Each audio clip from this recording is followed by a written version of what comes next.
Умардың исламды қабыл алғанын білесіңдер, бірақ Умарды білесіңдер, бой ұзын кіші болған екен да. Бой ұзын кіші болған. Атқа мінсе бұты жерге тиіп қалған дейді. Төге секер мініп алшы екен да, баяғы жерде. Ұзын кіші болған да. Ұзындығына дағын бір дәлел, Хазіреті Умар ошол жанакы халифа болып тұрған уақытта, жанакы бір мамлекет екінші мамлекетті жеңіп алса түшкен олжалар бар ғой. Ошо олжаларды елдердің барына бірдей бөліштірген екен да. Хазіреті Умар хутбаға шыққанда өзі ұзын өзінде чақ келген бір киім киіп алып тұр дейді да. Ошонда мына қарасаң исламдағы демократия да. Умар, не бұл әділетсіздік деген да. Қандай әділетсіздік десе, сен бойың ұзын, сен бізге ылайықташқан киімді бер, өзіңе сен екі адамдықын алып алған тұрмайсың ғой. Баяғы жерде. Екі адамның материалын кездемесін ал, өзіңе киім тігіп алыпсың десе, ошонда елдің көзі, Абдулла балам, олым кел балам айтып қойсаң дегенде елдің арасына шығып тұр, туғандар білесіздер, атам бой ұзын кіші, мен өзімнен үйлішімді атама бердім деп дәлелеп берген да. Баяғы жерде. Қарасаңар мына. Ушундай адам болған да баяғы жерде. Эми ошентип Хазіреті Умар карындашынын үйүнө барат. Карындашынын үйүнө барса, алар ошо жашыруун саак өтүп аткан болот дейт да баягы жерде. Анан Куран окуп атканды угуп калат да. Баягы жерде кирсе, Хазіреті Умар келгенде берки эме жашынып калат. Саак берип аткан сахаба. Ошондо карындашы не кылып атасың? Алдагы колдаган не? Бер мен окуйун десе, мен бербейм дейт да. Карасаңар, ошондо Хазіреті Умар таң калды дейт да. Ушунчалык катаал мүнөзү. Ошо тайман бастан мен сага бербеймин деп айтканына таң калды дейт да. Ошондо карындашын биринчи жолу урган экен да. Карындаш биринчи жолу урган дейт да, баягы бетине урганда жүзү канаган дейт.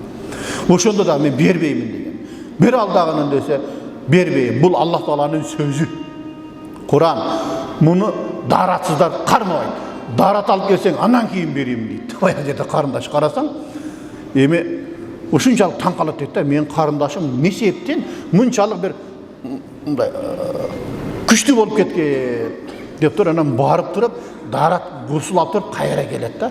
Кайра келгенде ошол не кагазды берет, кагазды окуп туруп, жана Куранын аятын окуп туруп, бул жөнөкөй адамдын сөзү эмес деп тур. Алар акылдуу адамдар болгон. Баягы арабтардын эмеси төкмөлүк күчтүү болгон да. Төгүп койгон, жөн эле төкмөлүк менен ырдай берген. Бирок эмне? Куранды караса, Куран такыр эле окшобойт да. Бұл жөнөкөй адамдын сөзү эмес деп туруп, мен динди кабыл алам. Демек бул чыныгы Аллах Тааладан келген сөз экен деп исламды кабыл алган Хазіреті Умар. Ошондо кана пайгамбарды мага жолуктургулачы деген да. Пайгамбарга жолугайынчы деген. Ошондо Дарул Аркамга алып барат. Күйөө баласы.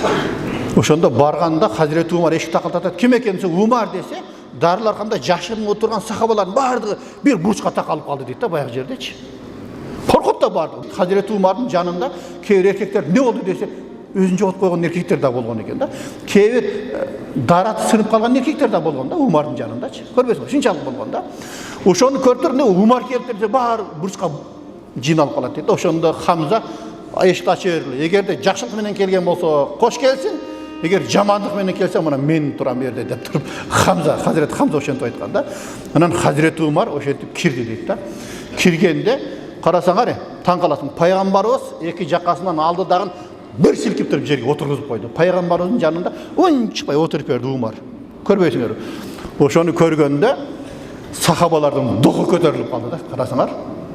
Пайгамбардын жанында бул алсыз турбайбы деп туруп, анан Хазіреті Умар динни кабыл алды ошол жерде. Ашхаду ла илаха иллаллах, ашхаду аннака расулуллах деп туруп, ислам динин кабыл алды.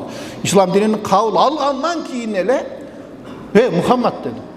Биздин динибиз туура чындыктын диними десе, чындыктын дини. Анда не отурат? Ай чыгабыз деп туруп, сахабаларды ээрчитип алып туруп, ла илаха иллаллах, Мухаммадур расулуллах деп туруп, көчөлөрдү айланып баскан Хазіреті Умар болгон да. Ошол себептен Умарды Фарух деп коет. Фарух деген арабча фарк, кыргызча барк деген бар го. Мисалы, бизде маани бербейт го, мисалы өзбектерде, башкаларда ошо фарк деп коет.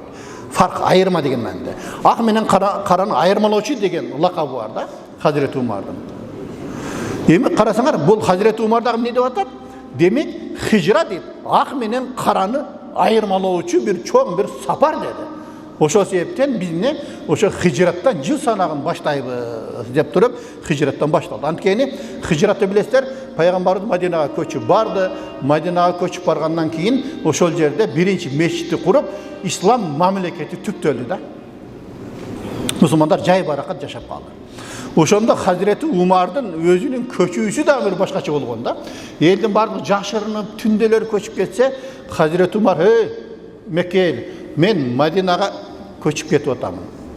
Кимде ким мен менен жеке чыгам десе, балам жетим калсын, аялым жесир калсын десеңер, мына тоонун ар жагында күтөм, артымдан баргыла деп туруп кетип калган. Оюн чыкпай эле жарыя кылдырып кетип калган. Духу жетип эч ким бара алган эмес дейт да артынданчы. Барсаңар ушундай бир киши болгон да.